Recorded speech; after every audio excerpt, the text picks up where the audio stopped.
Selam aleyküm, hürmetli seyirciler. Milli telekanalının efirinde 7 kun informasyon talil programması diqqatınızga havale etilir. Bu hafta olup geçken en mühim ve en meraklı hadiseler hakkında bizim yayınımızdan tanış olabilirsiniz. Studiyada sizler için Abdullah Acı Osman ve Fadime Sitmamu çalışacağımız. Şimdi ise yayınımızı başlayımız.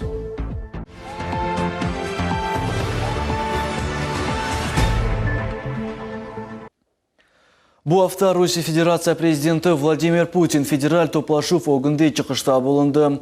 Bu sefer iktisadiyet, ictimai satış ve içki siyaset hakkında söz sürsetildi.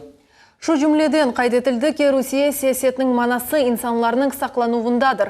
Vladimir Putin emde aytdı ki sonki yıllar içinde yüksek teknologiyalı tibbiyet yardımı ile 15%'ga arttı. Bunun beraber Rusya lideri sağlık korçalavsasında bazı meseleler olğanını bildirdi. Bundan da gayrı prezidentini tibbiyet xadimlerinin yetişmemezligi qasavetlendirdi. Vladimir Putin aytkanına göre hakimiyet vekilleri sağlık korçalavsasına da ayrı dikkat vermek gerekler. Hususan ilaç fiyatları nazarda bulunacak. В целом, надо прямо сказать, проблемы в здравоохранении сохраняются. В целом, их еще очень много. И прежде всего они касаются первичного звена.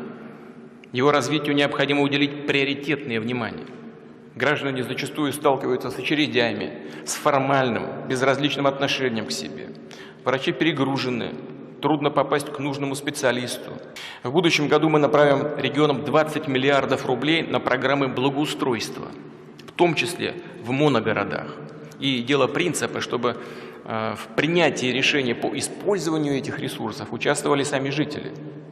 Определяли, какие проекты благоустройства осуществлять в первую очередь. По всей стране надо заняться уборкой загрязненных территорий. Ликвидировать свалки, в которые превратились окрестности многих населенных пунктов. Необходимое внимание уделимо важнейшим федеральным трассам и возведению объекта общенационального значения Крымского моста. Его строительство идет по графику.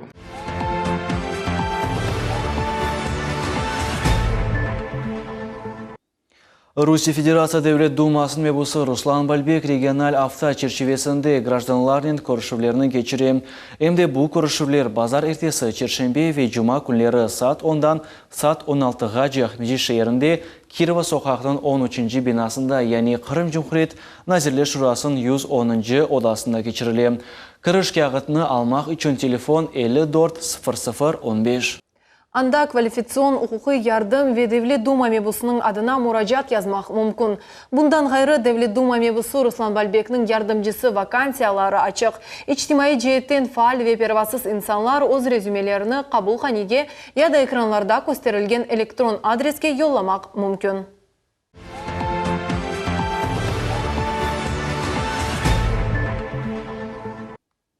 Kırım Cumhuriyet Devlet Şurası'nın 5. sesiyasının növbetten tış toplaşuunda mebuslar 2016 senegi Kırım Cumhuriyet büdjetine kirsetilgen denişmeler hakkında kanun reyhasını iki okuvda kabul ettiler.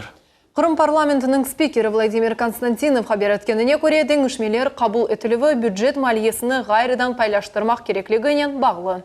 Bu 2016 senegi Kırım Cumhuriyeti'nin büdjet paraları Cumhuri maliyenin gelir ve masraf kısımları arasını keliştiruvdur.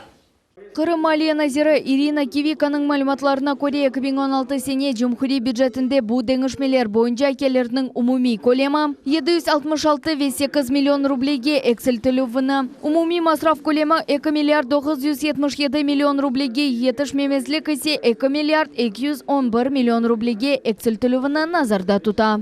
Уменьшение общего объема доходов бюджета связано с уменьшением утвержденного в республиканском бюджете общего объема межбюджетных трансфертов из федерального бюджета на 865,3 миллиона рублей. У нас по 6 главным распределителям бюджетных средств произошло увеличение межбюджетных трансфертов с предыдущей сессии до сегодняшней, а по 20 субсидиям и субвенциям сумма уменьшена в связи с отсутствием потребности. Например, у нас меньше процент безработных, поэтому уменьшены выплаты на безработных. Поэтому, кроме того, мы еще увеличиваем объем неналоговых поступлений в бюджет Республики Крым на 98,5 миллионов рублей. Мы видим, что будет перевыполнение, поэтому увеличиваем неналоговые поступления. Bundan gayrı bюджетнің келер қысмында ағымдaki сененің федераль бюджетінден мақсади бюджет ара трансферлер назарда тұтыла. Оларның көлемі 95 миллион рублені тешкіл ете. Профиль Назир эмде кайдетті ки бюджет масрафларының умуми колемі эксельтілігі бюджет кредит азжа алынғаны иле бағлы. Бөлелікнен кредитлер 2 миллиард 142 миллион рублеге азжа алына. Бюджет ара трансферлерінің умуми колемі 963 миллион рублені тешкіл ете.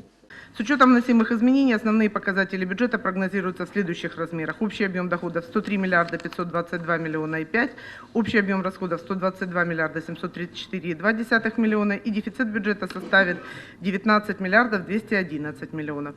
Источником финансирования дефицита бюджета являются остатки средств бюджета, на счетах они у нас были на 1 января 4 миллиарда 899,6, возврат из федерального бюджета подтвержденных остатков субсидий, субвенций и иных межбюджетных трансфертов 2 миллиарда 0,57.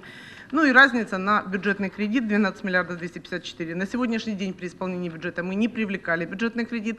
Весь кредит планируем привлекать, начиная вот с 1 декабря, буквально с четверга будем уже заниматься оформлением бюджетного кредита в Минфине России. Сессия кетішатында қырымлы қанунчы қаржылар эмде Қырым Жумхуриятының бюджет жерияны ақында қанунның 57 бір маддесіне 2 оқывда деңішмелер кірсеттілер. Олар Қырым парламентіне Қырым Жумхуриятының 2017 сенеге бюджеті ақында қанун лейхасы кірсетліф мүддетіні деңіштірділер. Декабрінің 1-ден 15-не қадар. Алиме Кайбулаева, Асан Абибулаев, Алишер Алимов, Миллет Ичун. Қырым Жумхурiyet елбашчысы Сергей Аксенов Қырымда еді шер әжеле ярдым станцияларының мүдерлеріне әжеле ярдым арабаларының анақтарыларını тұттырды. Бұл вақы еліге ярдым көстерулерінің кейфиетіні юкселтір. Виталий Александрович, и 2 автомобиля Ялта. Қырым елбашчысы Русия автопромынан 12 ВАЗ арабаларының анақтарларына Ялта, Джанкой, Қарасу базар, Кезлев, Керич, Кефеви, Ахмеджит, Шейра, Джиле ярдым бөліклерінің мүдерлеріне берді. Жумхурiyet башы Эмин яны машиналар ярдымынен сакилер Киев-Ливи, Ахыхатина Джиле ярдым ала білелер. Новая техника поступает, слава богу, по поручению президента. Все регионы комплектуются новыми машинами скорой помощи. Техника новая, на базе старых автомобилей, то есть отечественного производства. То есть, но тем не менее внутри новое оборудование, полностью комфортное, для того, чтобы и пациентов перевозить, и носилки снимать. Вот поговорили с людьми, в принципе говорят, что машины укомплектованы согласно современным стандартам. Қырым Жумхуриятның Хазави әжеле ярдым тибиет мерkezінің мүдері Сергей Останкин хайдаткеніне көре, федераль мақсади лейха бойынша бұл сененің сонуначы да қыр хараба бекленіле. Айны бұл миқдар етішмеген машиналар сайысыны хапатыр ве инсанларға керекли ярдымны еткезер. Ситуация, которая сейчас с нашим автомобильным парком настраивает на положительные результаты нашей деятельности. В рамках федеральной целевой программы еще будет поставлено 36 автомобилей скорой медицинской помощи, 12 из которых будет приобретено за счет средств бюджета Республики Крым. В целом, эта проблема нас закроет 2016 год на 100% части готовности нашего автомобильного парка по выполнению доставки бригады выездной к месту вызова. Машиналарда әжеле ярдым көстерілмесі үшін керекли яны донатмалар бар. Оларда аты қыздыру тертибатты ве кондиционерлер ерлештірілген. Есть возможность проведения мониторинга жизненных показателей пациента. То есть крайне необходимое оборудование для оказания медицинской помощи в этих автомобилях есть. Понимая важность и стратегическую важность системы здравоохранения, а именно службы экстренной медицинской помощи, было принято решение, что за счет вот этих федеральных средств наш отечественный автопром будет изготавливать машины скорой медицинской помощи для всех регионов Российской Федерации. Экимлерден берабер айдавчыларды пек хуваналар. Оларның фикірінше дағлық ерлерде айны ВАЗ машиналары келеші. Мы ее давно уже просили. У нас просто 2 газели и 1 соболь. Но когда сейчас зима начнется, снег, грязь, у нас газели слабо ходят. Нам вот такие вот именно УАЗики. Ну, здесь уже, конечно, это старые УАЗики у нас были. Ни кондиционера, ничего не было. Здесь и кондиционер есть, и оборудование есть, все есть. И проходимость, и коробка уже, 5-ступка уже лучше. И меньше, расход топлива все меньше. И двигатель совсем другой уже, инжекторный стоит. Вообще это уже получше, чем старые УАЗики были. Газель тоже неплохая, но она по проходимости слабенькая. Это вот как раз для гор. Ридван Сетмеметов 20 елдан берлі әске Қырымда әжеле ярдым айдавчысы оларақ чалыша. О білдіре бөле машина оларға чоқтан пек керек еді. Эс Қырым doğru yerde geldi. Eperde bayır. Şimdi su çektiler, gaz çektiler, bütün yol da yok. Onun için bu vazikler bize pek gerek edi. Nasıl diyeyim size? nefes şındıtıgaran ağırlık bekim. Çünkü gazeller verdiler ama onlar yaz vaktinde güzel. Bize даже dağların içine girip çıkayık öyle oluyor. Ben belesem Uvazik'ten yaxşı maşına şınki güne yok. 2 yıl devamında Kırım Cumhuriyeti 160 acele yardım araba elde etti. Yılın sonuna ciddi 40 maşına beklenili. Sefiye Şukurova, Dmitriy Nizavoy, Millet için. Kırım Cumhuriyet başı Sergey Aksyonov haber etti ki Genişsk'te avalar suvu başlagan vakit Kırım bu regionga gaz vermekini devam edecek. Evvelleri Cumhuriyet başı bildirgen edi. Kuz-kış devrinde Kırım Ukraynaga yarım milyon kubometr gece gaz berip olacak. Ama soğuklar kelgeninin gaz kolemi de artacak. Ну, была заслонка закрыта, вот погода была теплая эти дни, то есть там в данном случае, то есть газ не поступал, там они там в районе 4000 кубометров получили, то есть в первые дни. Не знаю, но если там те же люди будут у власти, которые там желание там больше навредить нам и своему населению, может быть, они не откроют в данном случае там со своей стороны заслонку. Сейчас температура падает, ну, необходимость и потребность в этом газе есть по-любому. Ну, а там все будет зависеть от вредности украинских чиновников. Hatırlatamız genический яқарлық беру ноябрның 12-сінде ақшам saat 20:30-та Rusия президенті Владимир Путиннің ve Kırım yolbaşçısı Sergey Aksionovның emirleri boyunca başlanған еді.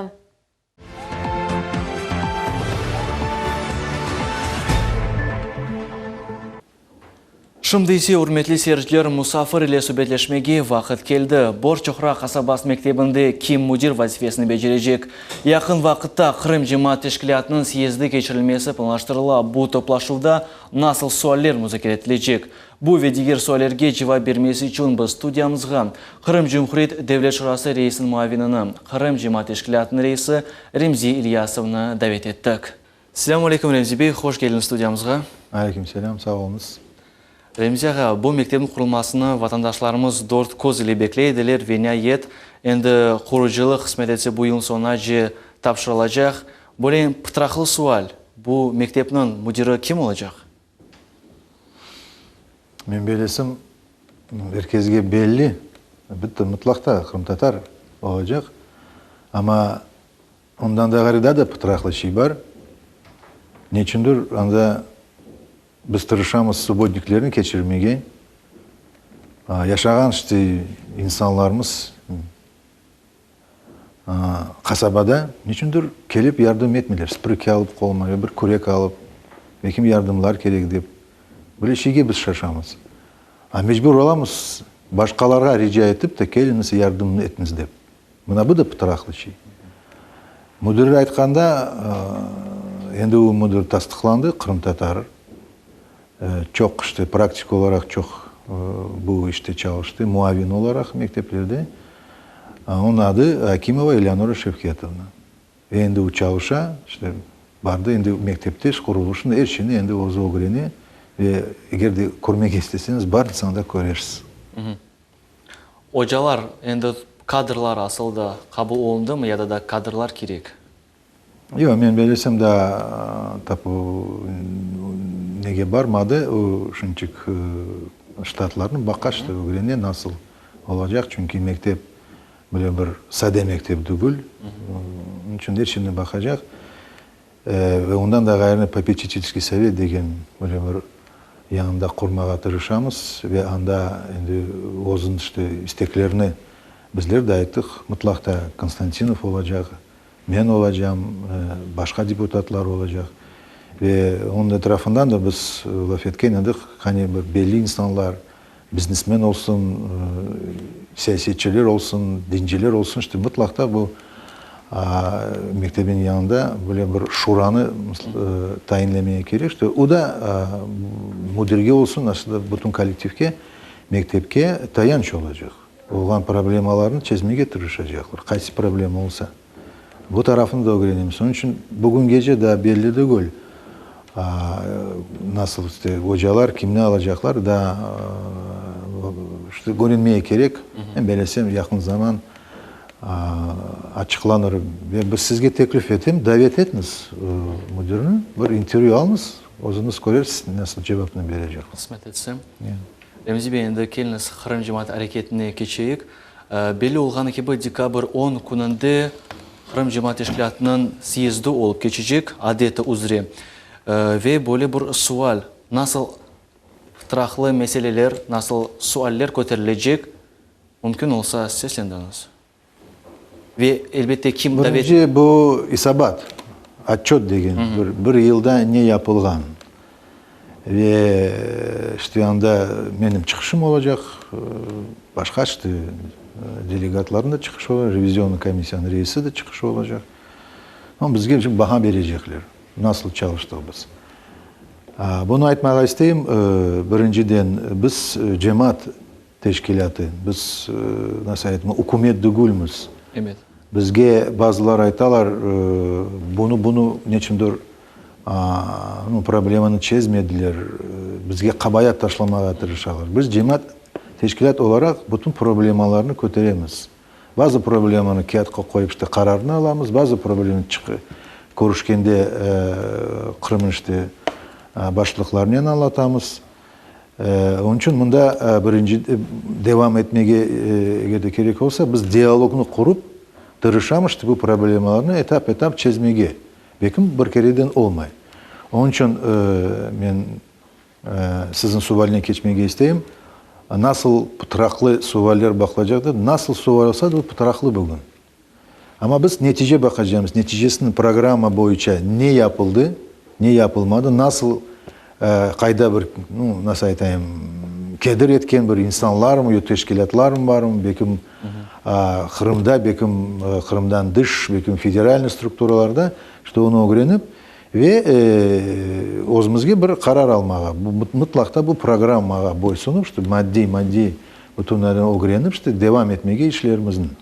Ben bilesem programmamız 2 yılga temel programma, bu aktual problemalar barında ve bazı nasıl aytayım tekliflerin dikeli, misal tekliflerin arasında bu nasıl olup da bu paralelni muftiyatını kurdular, muftini sayladılar, kaydan nedin için ola, aramızı bozla, milletin arasını bozla deyip, bunun tarafında nasıl bakılacak için, çünkü bizde programımda yazılgan muftiyatqa, tayanç muftiyatqa yardım anlatmağa, tradisyon İslam ve eli ahirinin hakkında bizler işlerimizin alıp baramız. İşte bu suvalini bakacak.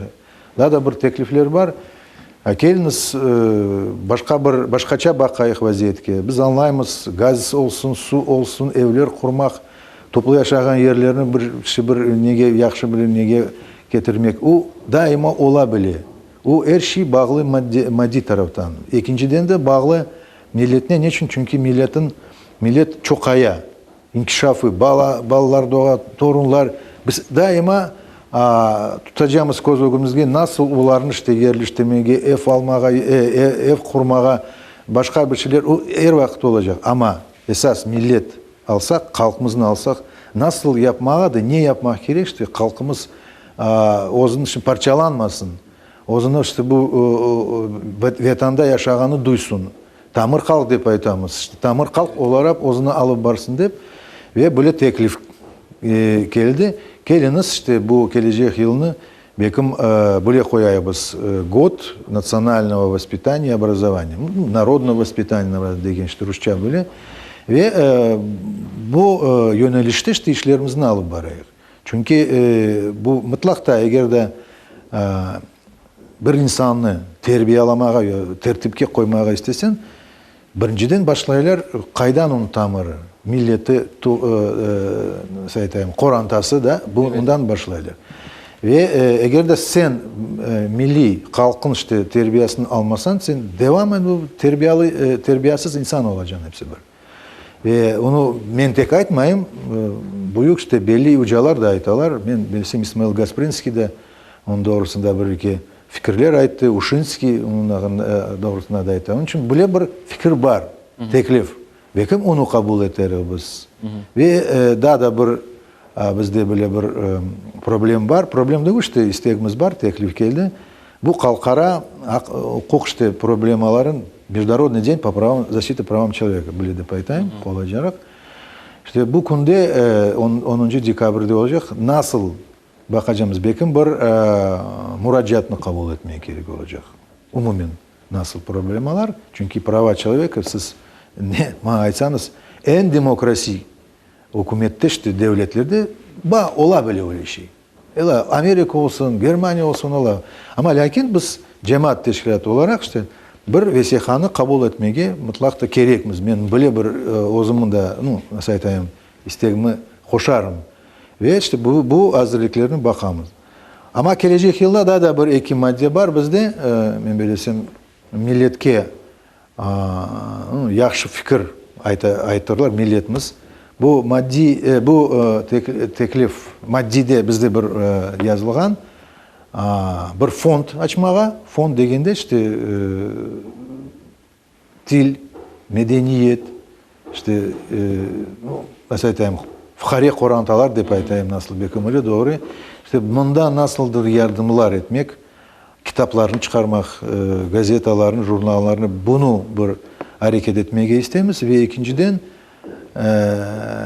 daha da bir merkez, центр развития degenden, Krımsko-Tatarski центр развития, o çoksu bağlamağa isteyimiz iş adamlarıyla, biznesle. Çünkü biz anlayımız şimdi Kırım'da fabrikalar, zavodlar kurmayacaklar öyle. Ama çalışmaya gerek, yaşamaya gerek, korantanı, bala çağını bakmaya gerek. Ve bu center'nin bir işte düşünmek başka bir hükümetlerden, subyektlerden bağışlanız davet edip işte akıl tanışıp çünkü biz da Rusya'nın kanunlarını çok terin bilmemiz yardımlarını işte көрсетmek, tayanç vermege. Bekim bank olsun, bekim bankalarının bir kelişi, bir kreditlerini, lьготный kreditlerini de yardım etmek biznesmenlerge. Bekim bu yollarda işte böyle fikirler var. Ondan da gayrı Han Saray. Geleceğiz yılda 100 yılını onu kaydedeceğimiz ve bir org komitetini tasdikladılar yani. Bizler özümüzün fikrimizini koşup ve 3-4 Kırım Tatarlarını kirgizdik. İşte bu da aslında bizden bağlı, milletimizden bağlı. İşte bu Han Saray'a da dikkat etmege, remont olsun, başka bir şeyler olsun ama yardım ettik, tayanç vermeye gerek. Ama o biz bir özümüz yapmamız. Bütün halk götürmeye gerek. Atacağım saygılı vatandaşlar, bizler cemaat teşkilatı. Cemaat teşkilatlar böyle çalışıyorlar. Cemaat teşkilatlar daima işte problem olarganda bileler, koreler ve o problemlerini hükümetke yanına barıp bunu tıklayırlar. Buna bu problemalar.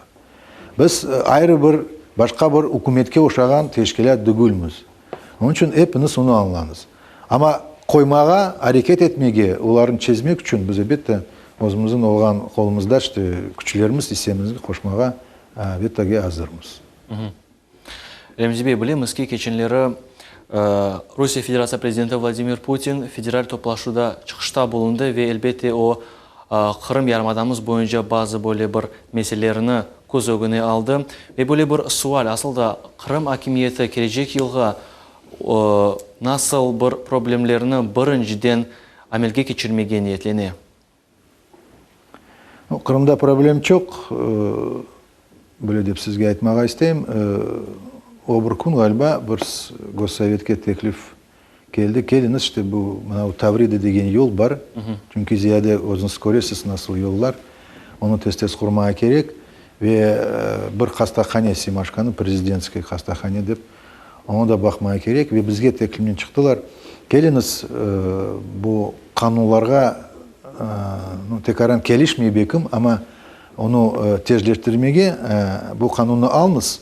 Kısmet olsa bekim karşılık görsetmezler ve onu tez başlayık da tez bitireyik. Şunu aytmak için bu iki obyekte ziyade bizge gerek obyektler.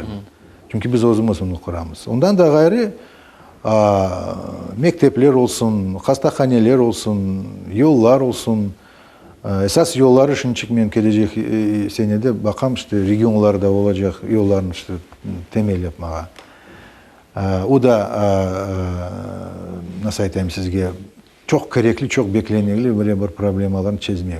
Ve ondan da gayrı biz ayrı bir lafımızı laf etemiz bu deportirованный insanların doğrusunda esasında işte Kırım Tatarların yerleşti. Putin aytkandayn problem var, başkalara da var ama birinciden Kırım Tatar problemanı çözmeye gerek.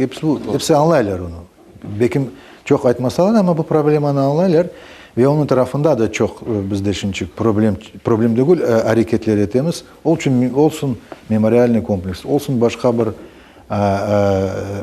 sosyal obyektler, evler olsun, toplu yaşayan yerlerde gaz meselesi, su meselesi. Onlarda çok dikkat etemiz. Ve şimdi biz bekleyemiz 38 objekten nasıl projeler biz alacağımız. Allah kısmet etse, işte bu projelerini alıp olsak ve o bizge ayrılan paralarını masraf etmeye hazır olacağımız ve mümkün olacak deyip aytmağa doğru.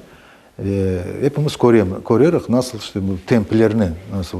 Aslında gelecek senede umumi Kırım boyunca kuruluş çok olacak. Ve bekleyip duramız biz. Allah kısmet etsin işte öyle olsun çünkü isteğimiz çok Kırım'da yaşayan insanlarga көрсетmege biz nasıl dikkat etemiz. Ve ben özüm sportçımın misal, sport doğrusunda da çok laf eteler. İsteğimiz 2-3 işte büyük bir saraylarını, sport saraylarını kurmağa. Şunçuk başladılar плавательный бассейн, güzel Allah kısmetse onu da projektini alıp.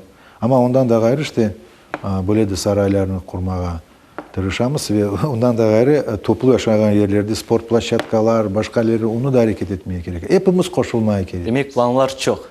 Hepimiz koşulmaya gerek. Bir remzi yok, bir evleri bir şey yapmaz. Koşulmağa, yazmağa, toz var, başka şeyler, toz degen şey böyle teşkilatlar hareket etmeye, grantlarını almağa tırmı. Böyle bir yaşayış. Bunda böyle yaşayış, onu bilmeye gerek. Kimse sana getirip işte al aşağı deyip etmeyecek. Hareket etmeye gerek. Çetleştirmeye gerek mi? Bir taraftan bakıp işte bir evlerini bir kritika etmeye gerek. Hoş olmaya gerek. Көрсетmeye gerekmiz. Tamır kalkmaz. Göstererek olmaz. Doğru.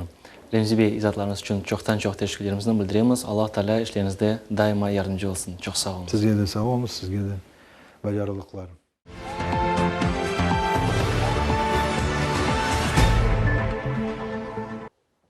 Bu gibi dikkatinize layık olgan haberlerden gayrı yarımadamızda da böyle hadise yüz berdi.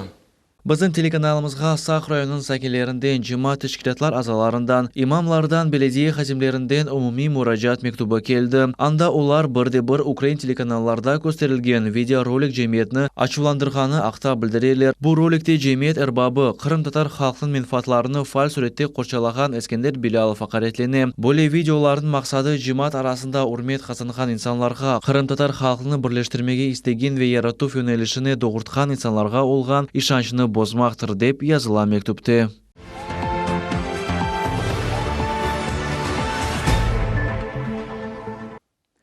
Keçenleri Kırım Cumhuriyeti'nin milletler ara münasebetleri ve sürgün olgan gражданlar işleri boyunca Devlet Komitetinin reisi Zaur Smirnov repressiyaga uğraganlar için kurulgan çok kvartiralı evinin hazırlığı boyunca müşavireni geçirdi. Dekabrның 10-ында реабилитирленген 90 граждан Борчақұрақ қасабасындaki квартираларының сайыплері олacaklar.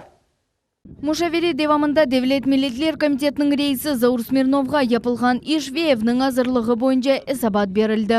Toplanğanlar becerilgen em tышқы em de içki işlerge kıymet kestiler. Bunun beraber hazır kvartiralarını da seyrettiler. Zaur Smirnovның aytkanına göre Borçoqraq kasabasındaki Kantar uç adresi boyunca yerleşken kvartiralar Ахмедет мемуриятының jedvelinde nevbette turgan gражданларға berilecek. Безусловно, это очередники из числа реабилитированных граждан, которые, многие из них более 20 лет простояли в очереди на получение жилья.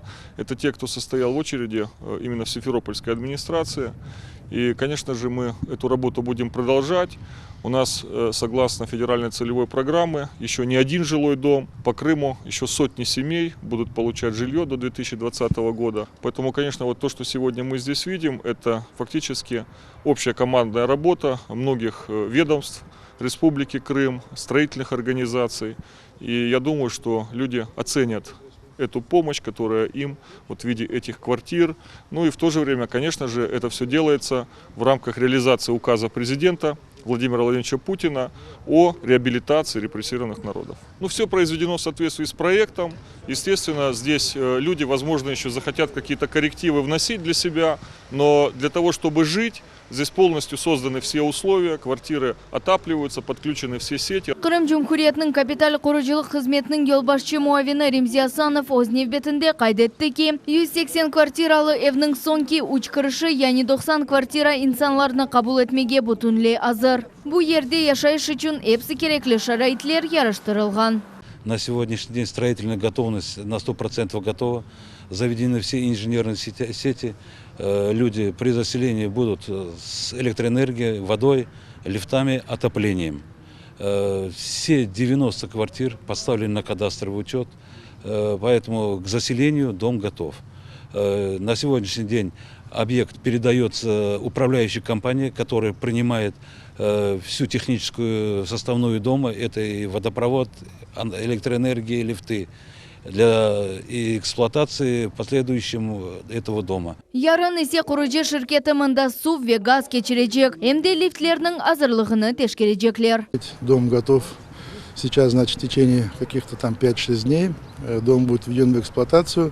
Я думаю, что кроме того, что это такими большими усилиями все это было сделано, были какие-то проблемы. Я думаю, что это все уже решилось. Завтра мы даем тепло на жилой дом, подаем воду, включаем лифты, проверяем, что все было готово к заселению жилого дома, чтобы не было каких-то эксцессов при заселении жилого дома.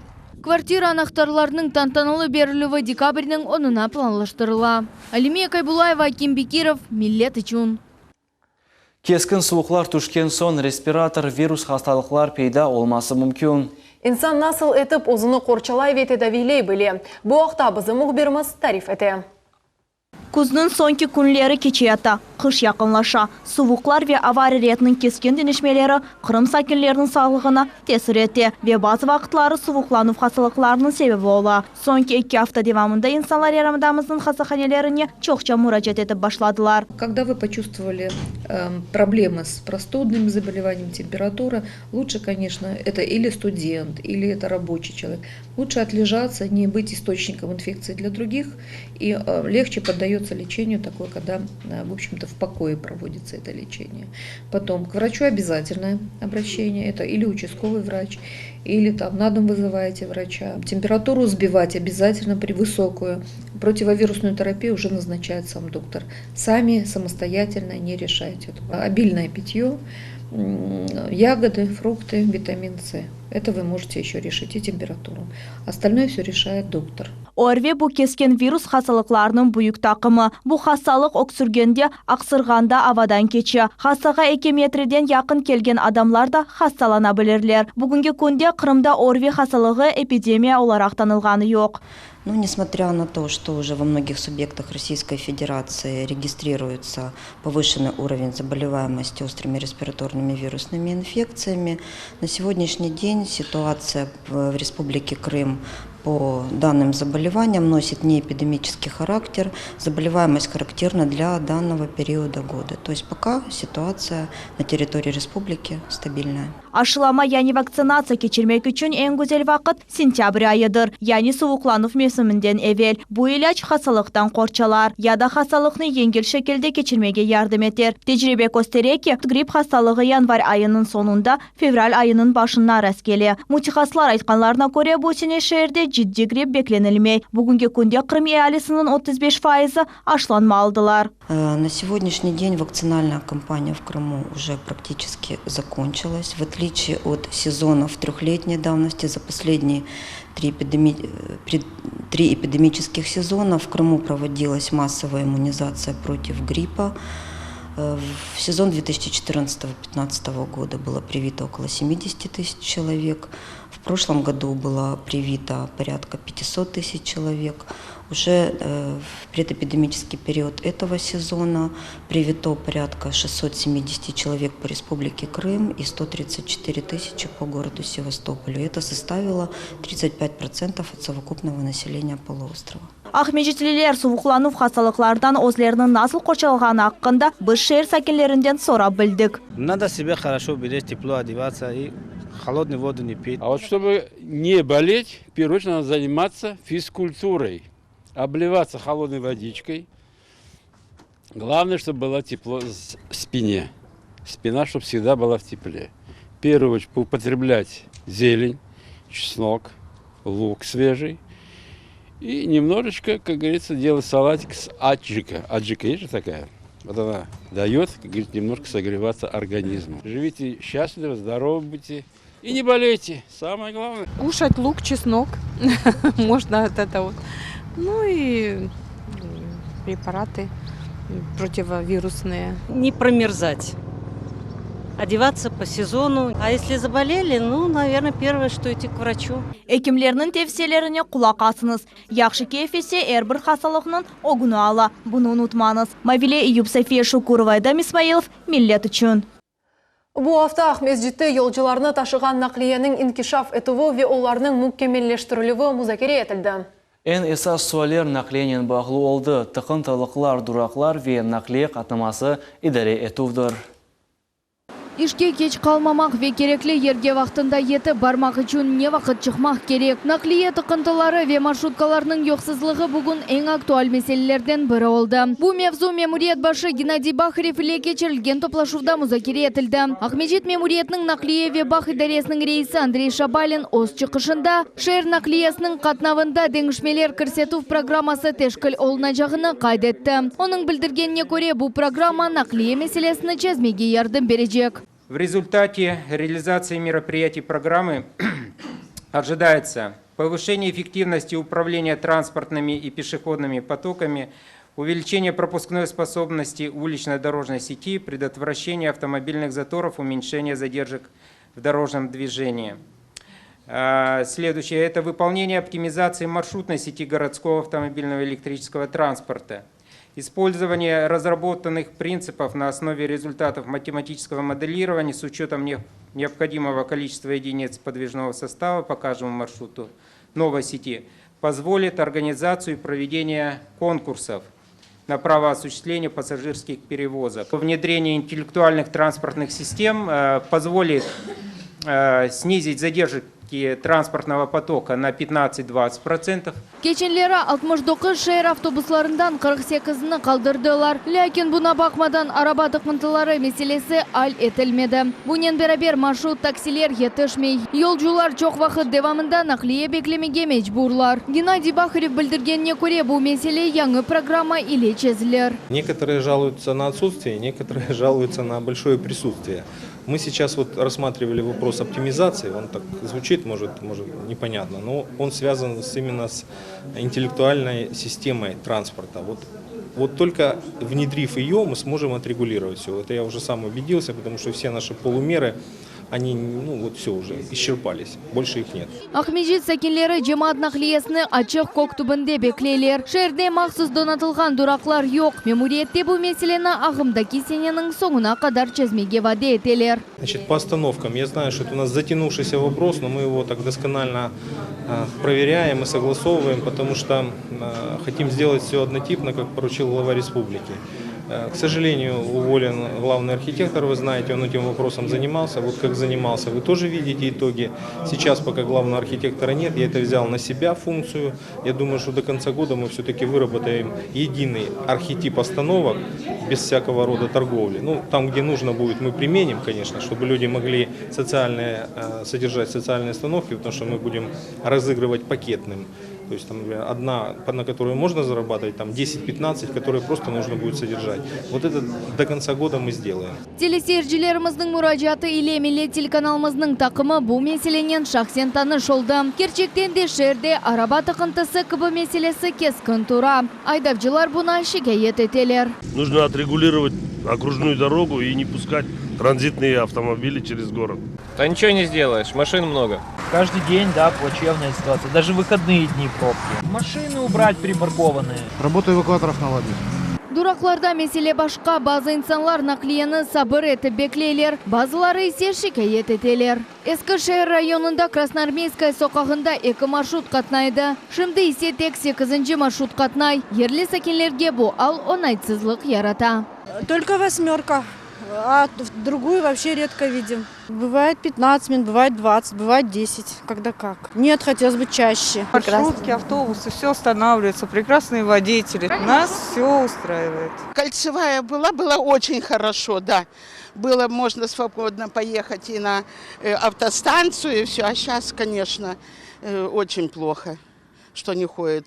И вообще хотелось бы вернуть. Да, кольцевой хотелось бы вернуть. Ну, восьмерка ходит, конечно, но в последнее время она реже стала ходить почему-то. Топлашув девамында маршрут автобусларда валидаторлар олажак. Қатнав парасы ойле де қала. Араба тықынтысы венаклии етішмемесі меселесі яңы программаның амелге кечірілігі иле чезілер. Алимия Кайбулаева, Дмитрий Низовой, Миллет Ичун. Бақчысарайда мемориал комплексін құрыжылығы девам еті. Комплекс құрыжылық еріне милитер ара весюргуны олған гражданлар ішлері бойынша Девлет комитет рейсі Заур Смирнов тәшриф бұйырды. Белі олды ки елның соңына же меморий комплексінің фундаменті тікленежек. ВНД 2017 сенесінде бұл ерді хатырат әдбірлерінің кечірілмесі планлаштырыла. Бүгін суық аваға бақмадан сүргінлі құрбанларының хатырасына бағышланған мемориал комплексінің территориясында құрыжылық ішлері девам етмекте. Құрыжылық территориясында милетлер ара Девлет комитетінің рейсі Заур Смирнов план бойынша зиярет иле болынды. Чықыш топлашуының кетішатында лейха смета весиқаларынен құрыжылық ішлерінің бежерілівінен ве мемориал комплексінің екінші невбеті құрыжылығынен бағлы суалер музакире етілді. Видим, что сегодня работы идут полным ходом. Уже открыто финансирование по объекту, график выполняется 100%. На следующий год порядка 100 миллионов рублей будет выделено для ведения строительных работ. В целом мы планируем к 2019 году, это как раз таки 75-летие депортации народов из Крыма, полностью закончить объект, уже будет весь комплекс представлен в полном его виде. Но хочу всех заверить, что уже к 18 мая следующего года здесь будет что показать.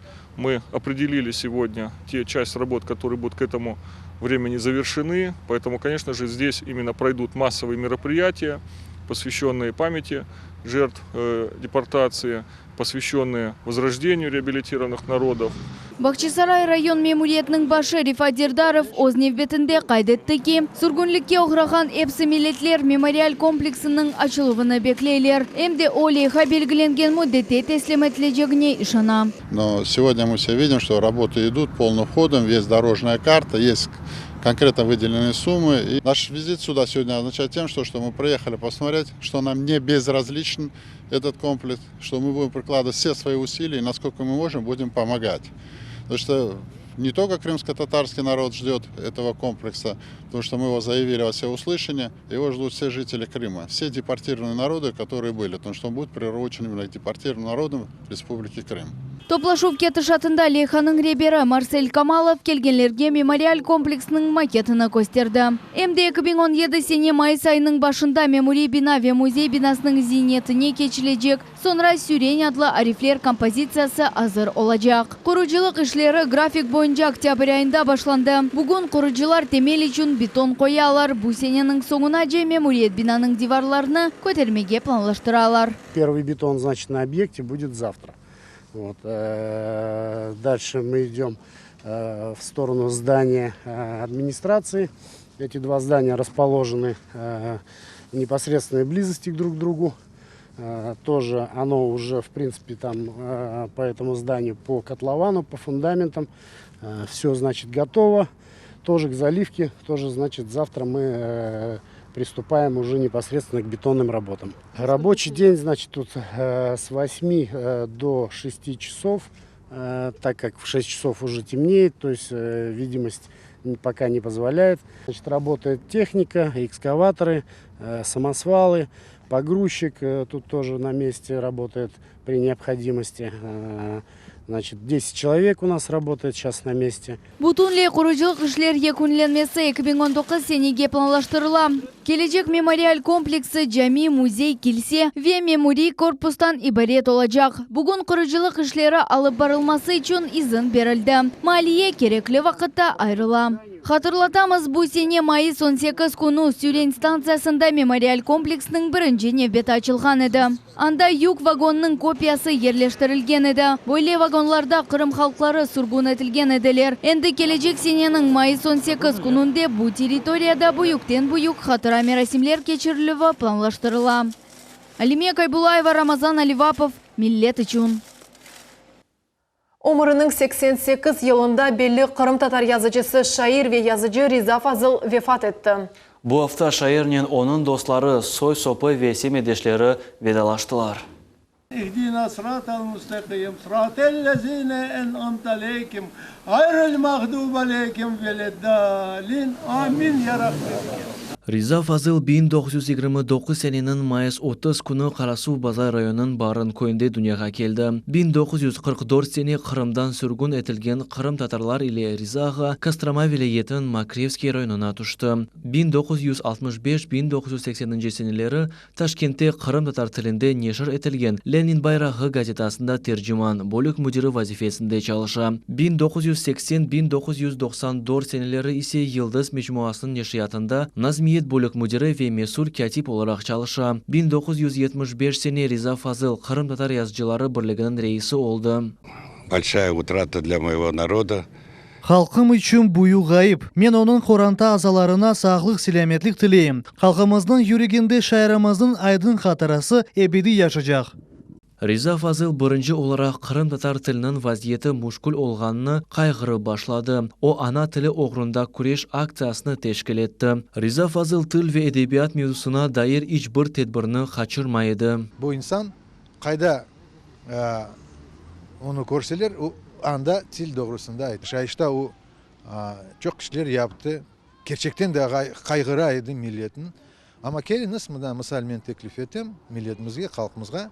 Keliniz biz işte bu programını tayin etken programası işte 10 yıl evvel keliniz biz onu amelge geçirek de hepimiz hiç olmasa o zara Korantada başlayık Kırım Tatar dilinde laf etmeye. Ben belesem bu böyle bir hareket etsek, bu hareketin işte biz devam etsek bu Riza ağamızla ve rahmetli Şakir ağamızla da bağlı olacak. İşte bu katırlak bile degen şey unutmamak. Millet телеканалы шайыр ве yazıcının туғанларына ве яқынларына оз терен тәзийлеріні білдіре. Абдулла Жосман, Асан Абибулаев, Эдем Исмаилов, Millet үшін. Жанкой районының Хамажы ве Бабатай көлері арасында Победна өзені үстінде ерлешкен көпірінің тамир ішлері екіленді. Жанкойлілер үшін бүгінгі күн ади күн дегіл, олар үшін бұл ачылу байрамға чеварылды. Экспертлер айтқанына көре бұл көпірлерінің тамир етілігі ярым ел девамында алып барыла. Мындай севады етілген вақыттан ерте, яғни 3 айдан сон объект теслим етілді. Әмді оның құрыжылығына 96 миллион рублей еріне 75 миллион рублей масраф етілді.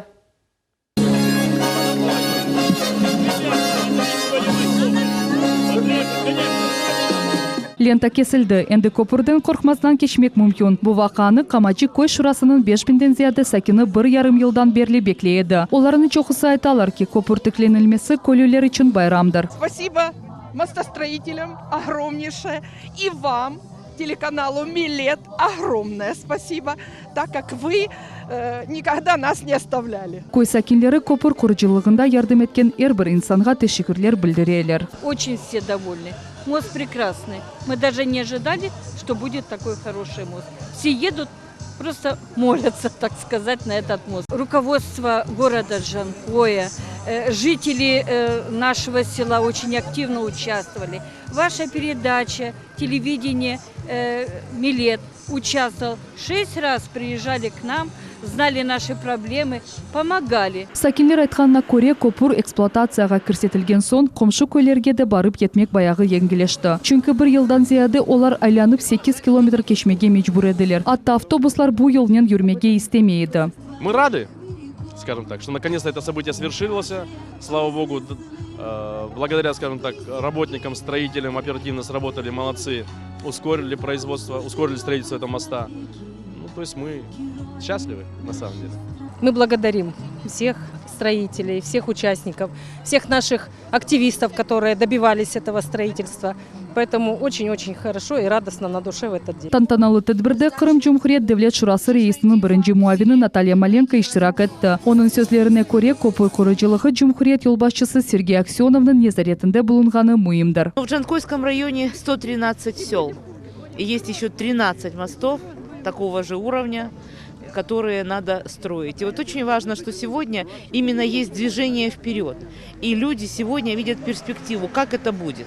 И очень важно, что вот то, что обещается, то выполняется. Kırım Cumhuriyet Araba Yollar Hizmeti'nin müdür vazifesini vaqıtınca eda etken Igor Kravchenko tarif etti ki, köpür geçidi pek kısa müddette tıklanıldı. Büdjet paraları da ihtisat edildi. Bu ise 10 milyon ruble. Kurucu şirketinin vekilleri köpür işletilmesine 10 yıl garantiya verirler. Действительно, очень редко встретишь таких подрядчиков, которые добросовестно, несмотря ни на что, продолжают работать. Мы уже не раз обозначали на том, что данная работа, ну, действительно, как по опыту, выполняется где-то за полгода, то есть 6 месяцев. Данная конструкция была возведена за 3,5 месяца. У нас еще больше месяца осталось по контракту, то есть там 31 декабря. 25 ноября уже было все готово.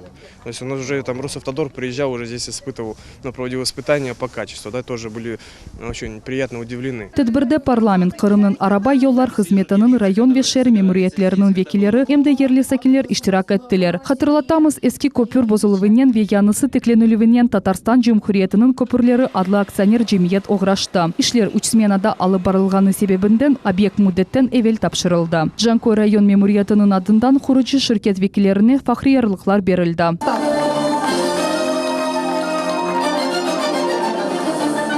Hatırlatamız, köpür geçken sene Mayıs ayında yıkılgan edi. Yerli sakinlerinin çoktan çok müracaatları ile telekanalımızın muhbirleri Jankoy rayonuna birkaç kere barıp bu meseleni aydınlattılar. Sonra yanı köpür kuruculuğu Sergey Aksionov'un şahsi nezaretine geçti. Kamacı ve Babatay köyleri arasında tiklenilgen köpür yarımadada sonki 6 yıl devamında eksploatatsiyaga kirsetilgen birinci köpür oldu. Ayşe Şılakova, Alişer Alimov, Millet için. Kırım'da dünyada en güzel ana serlevalı yarış olup geçti. Yarışның iştirakçıları Kırım'da yaşagan 10 milletini takdim ettiler. Tedbir Rusya'da ana kunu çerçevesinde Profsoyuzlar Medeniyet Sarayı'nda geçirildi. Bu yarışның maksadı dünyada en kıymetli insan, yani ananın mühimligini kaydetmek, dey yarış teşkilatçısı Gulçer Zekeriyaeva. Многонациональный творческий конкурс «Самая лучшая мама на свете». Сегодня у нас на сцене представительницы разных народов. Они вместе. Их объединяют общие заботы, материнские заботы. У мамы нет национальности. Мы желаем всем мамам, всем женщинам в нашей стране, на всей земле добра, мира и благополучия.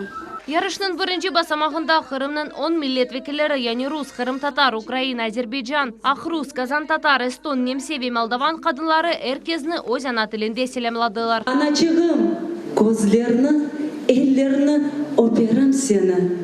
Umutum, hayalim bağlıdır sana. Allah sağlık versin sevimli anama. Bundan da gayrı Dostluk Halklar Evi'nin bala takımları öz istidatlarını gösterdiler. Yarış iştirakçıları öz milletinin medeniyetini, ananelerini, milli oyun ve yırlarını takdim ettiler.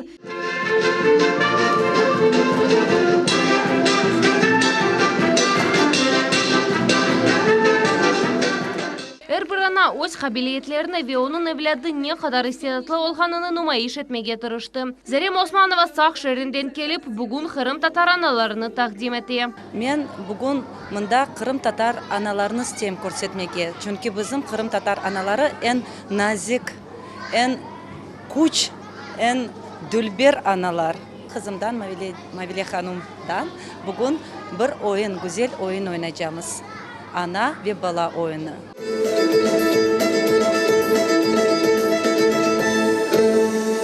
Кристина Кушнир немсе аналарының векілі. O 5 yaşındaki Kseniya kızının beraber Alman tilinde türkünü icra etti.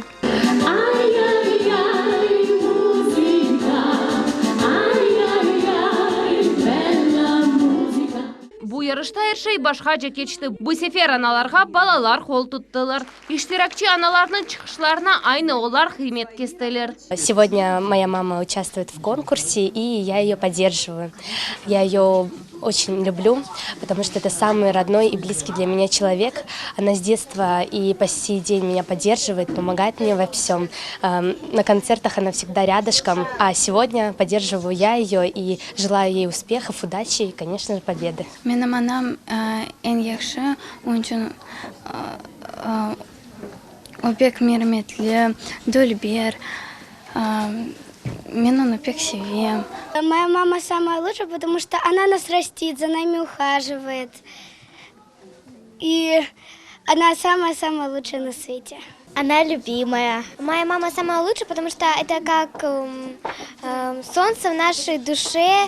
Оно ярко нам светит и согревает нас. Ярышның сонында әрбір iştirakçı en güzel ana olarak tanıldı. Dünyada en güzel ana yarışı halklar dostluğu ve ile teşkil olundu. Kırım Cumhuriyeti'nin milletler ara münasebetleri ve sürgün etilgen gражданlarının işleri boyunca Devlet Komiteti ve Rusya milletleri işleri boyunca Federal Agentlik bu işke kol tuttular.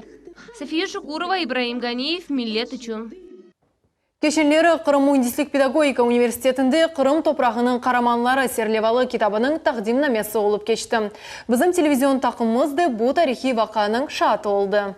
Новая альтернатива адлы жемаат тешкілетінің яш муэлифлері Қырым топрағының қараманлары серлевалы китапның нешір еттілер. Тербие ve ичтимai иш бойынша проректоры Сервер Джилялов қайдетті ки, шымдыки кенчлерге бойле кебе китаплар керектір. Выпуск таких книг, он очень полезен для молодого поколения, потому что они должны помнить о тех героях, которые были непосредственно представителями именно нашей крымской земли. Вот. И люди, которые знают свою историю, у них есть будущее. А эти книжки, они благоволят знать свое прошлое и о тех героях, которые когда-то были на нашей крымской земле. Китапны екі тілде, яғни қырым татар ве рус тілінде нешір еттілер. Китапның тиражы 1000 нусха. Китапта 39 Совет бірлігінің қараманларының, жесірлік үшін медальлерін сайыблерінің, шан-шурет орден кавалерінің адлары. Олардың арасында ойлымден сон бұл унванға наил олғанлар да бар. Главное в этом, что крымская земля, она, конечно, дает своих героев. Этот симбиоз народов, наций, культур, это взаимодействие, оно в любом случае будет давать очень хорошие плоды. Поэтому наша задача воспитывать нашу молодежь как патриотов. Ибо люди эти сложили свои головы за свою родину, за свои семьи, за своих близких людей. Поэтому мы чтим и будем чтить этих людей. Китапта Қырым татар қараманлары да бар. Оларны Қырым татар халқы әр вақыт ақында тұтажақ. Олар иле ғорланамыз. Знаменитый комбат Джафер Осман Топчи, 6 раз ранен он был в наградном листе. Он был комиссован из армии, но несмотря на это, после каждого своего ранения возвращался к себе в полк, командовал батальоном. Комбат — это полевой офицер, который поднимает батальон в атаку. Это командир полка может в полковом блиндаже, допустим, сидеть и командовать. А это полевой офицер, который поднимается. Дважды. Второй раз его посмертно представили к званию Героя Советского Союза. Второй раз вообще его наградили только лишь орденом Отечественной войны первой степени посмертно. Қырым Муэдислек педагогика университетінің студенттеріне бұл китапларны дарқаттылар. Бұнда ғайры университетте педагогик тәсілі верухият факультетінің көні қайдетілді. Гүлнара Каримова, Аким Бекиров, Миллет үшін. 4 яшлы Сейтхалил Сейтметов ярдымға мұқтаж еді. Бала церебраль паралич хасталығындан азап чеке. Оғланчық чешет хастаханелерде тәвиленді ве оның алы түзелі башланды. Сейт Халилның Москва Тебе технологиялар институтына текрар тедавилевге қабул етмеге азырлар. Ләкин курсның фияты 189 000 рублеге яқын. Айленің бұл қадар парасы жоқ еді. Майыс айында Сейт Халил 5 яшыны толдырачақ. Анасы айтқанына көре осағылам доғылды. 2 ай кечкен сон қадын көре бала башыны тұтып оламай. Олар икимлерге мұражатта бұлындылар. Ләкин ерше яқшы деген жауап алдылар. 4 айлық Сейт Халил суғықланды ве хастаханеге оғрады. Тек о вақыт икимлер бала инкишафының зайыфлығыны көрділер. Съездили к невропатологу, она посмотрела, сказала, вам надо курс лечения, но назначил его на дом. Мы до 8 месяцев дома его лечили, но надо было, наверное, раньше лечь в больницу. У нас нам это не помогло, то, что мы были дома. Оғланчық бір яшқа толғанда ona бала церебраль паралич диагнозы қойылды. О вақытлардан берле Зульфия ханым Сабина Қырымның чешіт хастаханелерінде ве шифаханелерде тедавилевге алып барайды. Бұл сене март айында Русфонд қол тұтывы иле Сейт Халил Москвада Тибие технологиялар институтында тедавилев курсыны кечті. Тедавилевден сон бала өзі башыны тұтып башлады ве оның алы баяғы гүзелешті. Она бір шейлер айтқанда отдиқат айырып ве атта бір хач сөз айтып башлады. Кого любишь, балам? Ага, еще кого любишь? Да. Кого еще любишь? Анна. Еще кого любишь? Папа. Карбаба любишь? Да. Ләкин умумин алғанда Сейт Халилның алы ағыр. Гүзел нәтижелерге ерішмек үшін Москвада Тибие технологиялар институтында 6 ай текрар тедавилев курстан кечмек керек. Врач наша, невролог, которая нас там лечила, она нам сказала, вам хотя бы 3-4 раза в год надо пытаться попасть к нам. Для того, чтобы ребенок, у них такие как перспективы на ребенка, они сказали, что может быть и пойдет, но для этого надо это лечение, их лечение. Москва хастаханесінде 2 hafta тедавиленуы 189 bin ruble тура. Айленің bu kadar parası yok. Баланың анасы çalışmay çünkü oğlunu bakmak zorunda. Aile Сейт Халилның сақатлық нефаха параларына яшайлар. Баланың babası қиынықлардан қорқып, оғланчық 2 yaşında olғанда aileden кетті. Сейт Халилны келіп көрмей, векимерде атта алименттерден қача. Через каждые полгода ложимся на Титова. Сейчас вот у нас еще проблема такая, он меня никак не перестанет кусать пальцы. Вот. Кусает пальцы, и для того, чтобы он этого не делал, мы сейчас его психиатра уже на учете состоим. Сейт Халил açık gönüllü, ayatsever ve kuller yüzlü balachıq. Onun anası oğlu yakın zamanda yürüp başlar ve başka balalar gibi cemiyetinin tolu azası olur dep arzu ete. Ve şu akşam haberler informasyon bölігіне hayırlı haber keldi. Bu bala yardımға muhtaç olған аққында lefqa çıqqan son, geç malde bir mecenat telefon açıp bütün masraflarını öz boynuna almağa vade berdi. Bu emtedevelenuvge kerek paralar emde yol parasıdır. Bölelikten para toplanması kapatıldı. Biz ise Сейт Халилге qavi sağlık dileyimiz.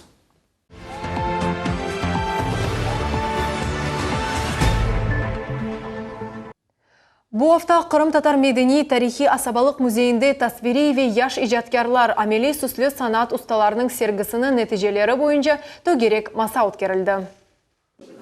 Tasviri ve ameli süslü sanat sahasında çalışkan yaş ustalarının işlerinden tertip etilgen sergi Milli Muzeyimizde bir ay devamında takdim etildi. Ekspozitsiyada ressamlık, grafika, nağışlık, heykellik ve keramik üslubunda 60 eser numayiş etildi. Bugünkü tedbirde belli medeniyet erbapları Zarema Trasinova, Mamut Çurlu, Elmira Çerkezova, Aydar Aliyev, İrfan Nafiyev, Ali Musinovlar bulundular. Olar bildirgenlerine göre böyle sergiler yana adlarını tanıştırıp milli sanatın inkişafına yardım veriyor.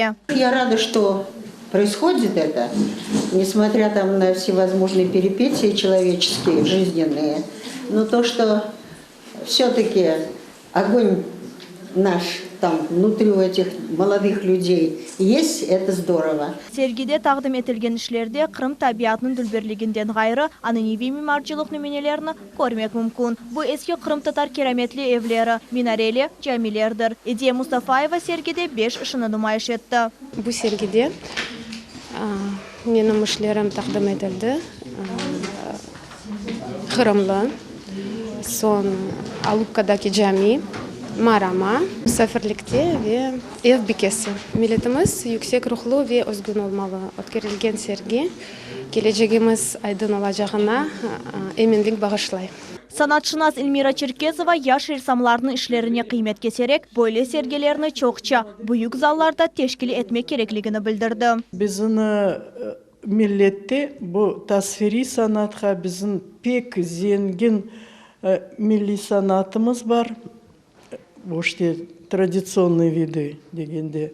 Bizim fundamentimiz var. Bizge böyle onu anlap, özünden geçirip yaş nesiller böyle yaxşı ressamlar olarak özün göstermege потенциал бар. Men onu bilem. Ne için deseniz bu temanen uğraşaydı men bayağı bir 2 уч серге азырлаган едім. Тедбір девамында Крым федераль университетінің Крым-татар филология кафедрасының студенті Ибраим Мухтерем милли тасвири санатының темелені қойғанлардан бірі Тоқтар Афузның ижады ве аят аққында чықышнен болынды. Милли музейімізде бөйлекі сергелерінің тешкіл етілмесі иллеріде де бекленіле. Мавиле Юпенвер Аблязис, миллет үшін. Ахмежите Аля-Неви Қырым-татар нағыш курслары екіленді. Дерслер Қырым мұсылманлар діни дәресінің тәсел мерkezінде өткерілді. Талебелер Қырым-татар нағышының бір sıra ан-аневи техникаларыны менімседілер ве ярым елдан сон курсларының мезунлары сертификатларыны әлде әттілер. Курсларда талебелер Қырым-татар нағышының букме, мықлама, пул ве кацнак кебі ан-аневи техникаларыны огренділер. Бұндан ғайры бедей тәсілінің темелі ве Қырым-татар орнаментінің оқылмасы ве тешкіл етілмесі бойынша лекциялар оқылды. Экі курсыны де муэлифлер қорчаладылар. Сегодня у нас завершение. Бүгін біз 23 тақымыны программаның гекунмесінің хайрылаймыз. Бүгін оларда мезун байрамы, олар ос ішленіні қорчаладылар. Курсларының мезуну Алиме Велиулаева оз ішіні тақдим еткен вақыт несілер терегіні Женюби ялы тарсында ифаде еткенini айтты. Много цветов ярких, мало золота было. Значит, композиция в основе у нас всегда предки. Здесь вот внизу тоже это все предки. Далее у нас идет стержень, вот этот вот, это кипарис называется. Это знак мужчины, главы семьи. Далее томки изображены.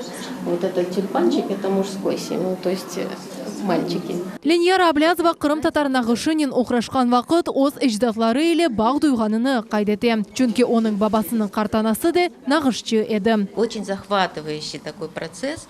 Пек мираклы жерян. Бу иш üzerinde çalışıp яны ось алимына аңлап башлайсын. Кемерелі сорайлер бу яшта олып керек ме осана? Ве білесіңіз менің жепек керек. Әрбір усталық сыныр білмей.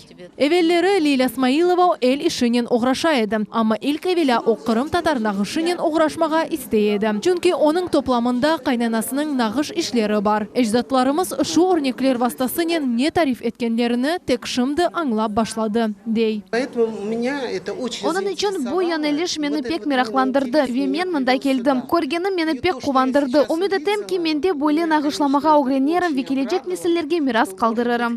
Курсларының зияретчісі Ольга Файзулина бу дерслер ақында яқында білді. Қырым-татар нағыш дерслеріне қатнап тәжірибе ве унутылмас суратлар алды. Сказать, что я была удивлена, ну, у каждого народа есть свои национальные вышивки, это понятно. То, какую красоту я увидела, придя на курсы и начав знакомиться с вышивкой, с культурой, с тем, как много вкладывается смысла в эту вышивку, когда каждый знак обозначает несколько понятий, и от того, каким образом он вписан в эту вышивку, не меняется его значение, а укрепляется. Это действительно стоит того, чтобы этому учиться. Хатırlatамыз, курслар 2010 сенеден берлі Қырымның чешет регионларында алып барыла. Фадиме Сейтмамут, Лиля Виджатова, Ибраим Ганиев, миллет үшін. Қырым-татарларын аятыны акс еткен китаплар бір қач асырлар девамында топланған Қырым ханларының зенгін китапханесі яңғын вақтында ғайып болды. Ама бүгінгі күнге же бір қач китаплар сақланып қалды. Олар ғайрыдан тікленіп, бүгін Бақчысарай музейінің медени қиметлер сақланылығы адлы сергіде тақдим етілді. Экспозиция бу китаплар ве бу китапларны бір заманлары язған, дер четкен, топлаган ве бүгін ғайрыдан тіклеген ве сақлап қалған инсанлар аққында икәйе олды. Келгенлер тікленілмеген менбаларны вияныдан жанландырылған китапларның вазиетіні көріп теніштіре білділер. Ғайрыдан тікленіп черчевесінде Исмаил Гаспринскийні 5 нешірі жанландырылды. Бу марифчінің шахси топламындан қалған ве 19 асырның сонында ең парлақ мутификірлері тарафындан әдие етілген китаплардыр. Музей хадимлерінің сөзлеріне көре китапларда бу мутификірлерінің язылары сақланып қалғанлар. Бу сирек китаплардыр. Оларда уникаль язылар бар. Китаплар маарифчының яқын конушқан инсанлары ақында малюмат ташый. У нас порядка 90 таких книг. Каждая книга, конечно, требует реставрации, потому что долгое время личной библиотеке просветителя не уделялось должного внимания. Только в этом году полностью был систематизирован фонд и книжный фонд мемориального музея. И только в этом году вот у нас начата каталогизация продолжена, начата в прошлом году. И, скорее всего, оставшиеся 90 книг как раз-таки будут нашими реставраторами уже в следующем году отреставрированы. Белли олғаны кебі Қырым девлетчілігі девірінде Бақчысарай сарайында зенген китапхане ерлеше еді. Бұл китапхане Қырым ханлар ве олардың айлесі ярдымы иле бір қач асыр девамында топланылған еді. Эмде музейнің фонды қадими оқып юрты сайылған Зынжырлы медресенің ве Исмаил Гаспринскінің эв музей китапларынан толдырылды. Бақчысарай қорығының эльми китапханесінде çalışқан Хадим Фатма Горбунова қайдетті ки реставратор зенаты уникаль вепек сиректор. Бу зенатны санатнен ве хирургиянен қиысламақ мүмкін. Нужно сохранить вот старый этот дух книги, передать, не повредить и, тем не менее, показать всю ту информацию, которая сохранилась в этой книге. Конечно, с нашей точки зрения, мы можем только оценить все, что есть на витрине, но когда оно лежит на столе реставратора, это совершенно другой результат, совершенно другое ощущение. И, конечно, мы должны ценить наших реставраторов. Говорю же, по Крыму я знаю, что реставраторов меньше 5 по бумаге. Уникальная, редкая профессия. И нужно призвать нашу, наверное, все-таки молодежь, чтобы они учили, чтобы они развивали это дело, потому что по Крыму много книг, которые нуждаются в реставрации. Ну, по крайней мере, мы делали подсчеты, чтобы отреставрировать нашу библиотеку Бахчисарайского только заповедника, нужно около 300 лет. Бүгінгі күнге де Бахчисарай қорық музейінде сақланып қалған китапларының қысмы милли зеңгірлігінің қиметсіз фрагментідір. Әрбір китап өз девамлы вет текрарланмаған тарихына амалик. Бұл китаплар Қырымның чоқ асырлық белгісіні, тарихи хатырасыны, медениетіні, ведени яшайышыны акс етелер. Бұл тарихи хатыраны жоймамақ үшін Назирлік ве музей муэссесі өгінде бұл зеңгірлікні сақламақ ве кележек несілге еткізмек вазифесі тұрмақта. Султанияси Такаева, Сана Бибулаев, Дмитрий Низовой, Миллет үшін. БСТ спорт хаберлеріне кечеміз Ахмежітте қаршық күрештің ориентал чешті бойынша ачық чемпионат болып кешті. Ярышта Ахмежит тақымлардан ғайры сақ кезлев кефе спортчылары иштирак еттілер. Ярышның тантаналы ачылуында Қырым Жұмхуриятның Девлет Шурасының рейс муавины Ремзи Ильясов иштиракчилерге мувағитлер тілеп, якын вақытлары Ахмежит, Ялта, Кефе ве Кезлевде яны спорт сарайлары ачылacak деді. Спорт дегенде bütün milletlerге келіше ve oryental da men aytsam, çünkü milletimiz daima kurashte. Vatanға qaytacağımız, evlerimizni kuracağımız, başka bir şeyler yapacağımız ve böyle bir dalapkar bir millet. Ve men belesem nasıl böyle bir единоборство дегенде böyle bir sport nelen uğraşsa Kırım Tatar yaşçılar men belesem anda o'zini işte tapacaklar men aytam ve çok galibeler kazanacaklar. 7 yaşından 40 yaşına kadar 100'ge yakın sportçular güçlerini sınadılar. Yarış kızgın ve meraklı geçti. Her bir sportçu öz profesyonel техникасını ve kabiliyetini nümayiş etti. Ориентал, будем говорить, это всестилевое развитие боевых искусств. Это вид спорта 21 века. Это очень популярный вид спорта сегодня не только в России, он по всему миру сегодня активно развивается. Это молодой вид спорта, он развивается всего 4-5 год. Ориентал спорты қол ве аяқ күрешіні бірлештіріп, екене қанунлар бойынша алып барыла. Ориентал спорты бір қач спорт чешітіні бірлештергені себебінден, онен қарышық күреші бойынша интибат еткен спортчыларды оғраша білерлер. Ал азырда Қырым яшылары арасында бұл спорт чешіті рахбетлідір. Соревнования, открытый чемпионат города Симферополя по ориенталу и открытое первенство города Симферополя по ориенталу, то есть всегда собирает такое количество участников. Здесь ковер может принять 60 схваток. То есть получается, что максимально мы заполнили сегодня этот зал. Поэтому и еще остались дети и взрослые, которые не попали, по разного рода причинам. То есть это говорит о том, что это действительно нравится. Это хороший такой вид спорта, который действительно несет в себе и мужество, и силу, и еще другие аспекты. Абдулла Бекиров кикбоксинг бойынша дүния чемпионатында түнч мүкефатын әлде етті. О тай боксы, де кикбоксинг жима тақымларының азасыдыр. Бүгінгі чемпионат нәтижесінде егет ориентал спорт бойынша жима тақымының штиракчысы олды. Занимался многими видами спорта, кикбоксингом, тайским боксом, тэквондо, боксом, немножко борьбой. Самый больше понравился ориентал спорт. Тем, что он не ограничивается только определенными правилами. Мне нравится этот вид спорта тем, что он уникален сам по себе.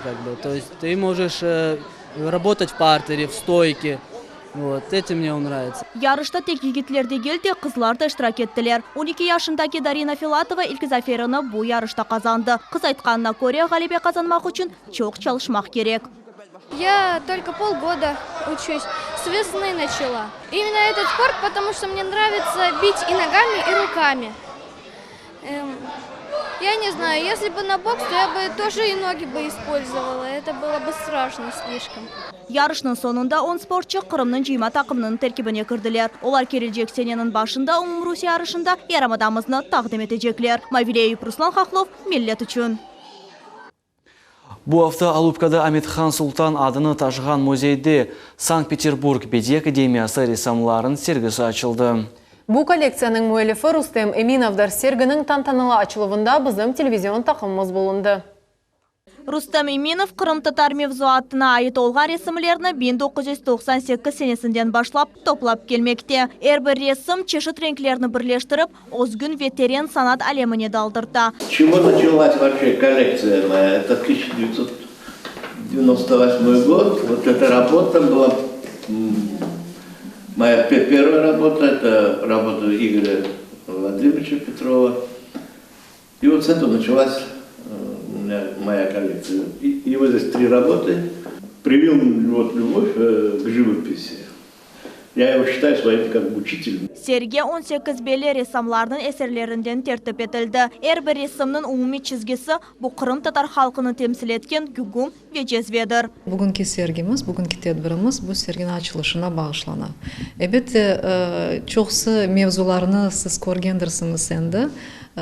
Bu natürmort aslında janrında yapılgan ama hepsi Qırım tatar milli eşyaları, Saud sabaları, Qırım tatar natürmortu deb adlanan sergimiz ve görgende mümkün bir kirden tanımağa nerede yapıldı bu resim.